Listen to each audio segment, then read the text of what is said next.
अगर आपके मोबाइल में नेटवर्क प्रॉब्लम बना हुआ है तो आप बिना खोले नेटवर्क प्रॉब्लम कैसे पता कर सकते हैं कि प्रॉब्लम कहाँ है। तो प्रॉब्लम पता करने के लिए आपको मोबाइल में एयरटेल सिम लगाना है। एयरटेल सिम लगाने का फ़ायदा ये होगा कि अगर आपके मोबाइल में 4G आईसी ख़राब होगा तो 2G नेटवर्क का 100% आ जाएगा और आपको पता चल जाएगा कि 4G आईसी ख़राब है। तो 4G को सिर्फ हिट करने से भी आपके मोबाइल में नेटवर्क आ जाएगा और अच्छी खासी आपकी कमाई हो जाएगी।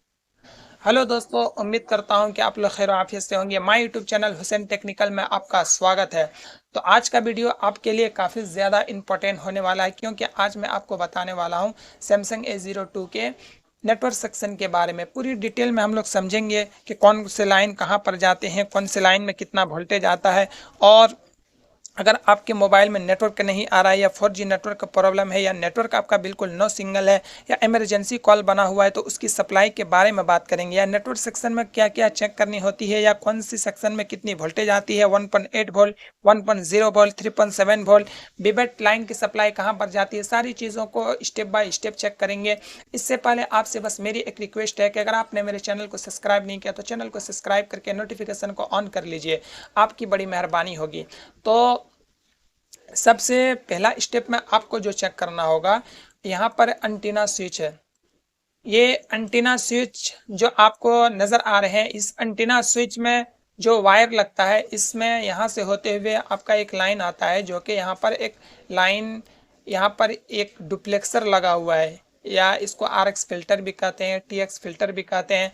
तो ये फिल्टर अगर आपके मोबाइल में ख़राब हो जाए तो नेटवर्क का प्रॉब्लम बना हुआ रहता है। उसके बाद यहाँ पर एक लाइन निकलता है जो कि आपका TX का लाइन होता है, जो कि ये सिग्नल को ट्रांसफ़र भी करता है और रिसीव भी करने के लिए काम करता है। और ये यहाँ पर एक और फिल्टर लगा हुआ है, जो कि यहाँ से दो जगह लाइन जाता है। एक तो आपका 4G आईसी में इनपुट होता है ये लाइन, और एक लाइन जो होता है ये जाता है सीधा RFIC में इनपुट होता है। तो आप यहाँ पर भी देख सकते हैं। तो ये जो लाइन है, ये फिल्टर काफ़ी ज़्यादा इम्पोर्टेंट है। ये फ़िल्टर अगर आपके मोबाइल में ख़राब हो जाए तो नेटवर्क का प्रॉब्लम बना हुआ रहेगा। चाहे आप 4G आईसी को बदल डालें, 2G को बदल डालें या RFIC को बदल डालें, लेकिन आपको स्कैन कर लेना है और चेक करना है कि ये कहीं ख़राब तो नहीं है। उसके बाद दूसरा स्टेप में आपको सीधा जाना है पावर ये चार्जिंग आईसी में। चार्जिंग आईसी में जब जाएंगे तो आपको यहाँ पर एक लाइन निकलता है जो 3.7 से लेकर 4.2 वोल्ट बूस्ट कॉइल के जरिए जो निकल रहा है। तो यहाँ से आउटपुट होने के बाद ये लाइन कहाँ पर इनपुट होता है, इसको एक बार चेक करना आपके लिए बहुत ज़्यादा ज़रूरी है। तो यहाँ पर आकर के सीधा आपका 4G आईसी में इनपुट हो रहा है। अब ये लाइन भी ओके है, तो फिर प्रॉब्लम कहाँ बना हुआ है। तो अब हमें जो चेक करना होगा तीसरा स्टेप में, ये 4G आईसी है और 4G आईसी को चलने के लिए पावर की ज़रूरत पड़ती है, या RFIC है, RFIC को भी चलने के लिए पावर की ज़रूरत पड़ती है। तो पावर आएगा कहाँ से? तो पावर जो आएगा ये पावर आईसी से आएगा। तो पावर आईसी से यहाँ पर कुछ लाइनें निकला हुआ है जो विरेज का लाइन होता है, और ये विरेज का लाइन जो है वोल्टेज रेगुलेट करने के लिए लाइन बनता है जो RFIC में इनपुट होता है। तो यहाँ पर दो लाइन है, इन दोनों लाइनों पे आप नज़र रखिए। 1.8 वोल्ट की सप्लाई एक तो है और एक 1.2 वोल्ट की सप्लाई थी। ये दो लाइन कहाँ पर जा रहा है? तो ये दो लाइन यहाँ पर कोई बीच में कैपेसिटर वगैरह नहीं लगा हुआ है आपका। यहाँ पर सबसे पहले दो कैपेसिटर लगा हुआ है और यहाँ पर एक कैपेसिटर के जरिए RFIC में इनपुट हो रहा है 1.2 वोल्ट की सप्लाई। और यहाँ पर एक और लाइन जो था 1.8 वोल्ट की सप्लाई, इस कैपेसिटर में आपको चेक करना होगा। अगर कैपेसिटर ख़राब हो जाए तो आपके मोबाइल में प्रॉब्लम बना हुआ रहेगा।